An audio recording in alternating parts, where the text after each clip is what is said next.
बिस्मिल्लाहिर्रहमानिर्रहीम। अस्सलाम वालेकुम नाजरीन, इस चैनल को ज़रूर सब्सक्राइब कीजिएगा।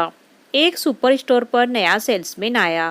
सुपर स्टोर का मालिक उससे मिलने गया तो एक ग्राहक को फिशिंग रॉड बेच रहा था। मालिक दूर खड़ा डीलिंग देखने लगा।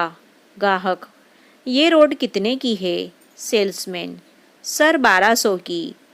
ग्राहक ने रॉड खरीद लिया तो सेल्समैन ने ग्राहक के जूते देखकर कहा: सर, इतने महंगे जूते पहनकर मछलियाँ पकड़ोगे? हमारे पास स्पोर्ट शूज़ हैं, वो ले लीजिए। ग्राहक ने वो भी खरीद लिए। फिर सेल्समैन ने कहा: सर, धूप होगी, टोपी भी खरीद लीजिए। ग्राहक ने वो भी खरीद ली। फिर सेल्समैन ने कहा: सर, कई घंटे लगेंगे मछली पकड़ते, भूख भी लगेगी। उसको चिप, बिस्किट और कोल्ड ड्रिंक भी बेच दिए। टोटल सेल हुई 5000। मालिक सेल्समैन से बड़ा मुताशिर हुआ और करीब आकर बोला: बहुत कमाल के सेल्समैन हो। वो फिशिंग रॉड लेने आया और तुमने टोपी, जूते, कोल्ड ड्रिंक और चिप्स पैकेट भी बेच दिए।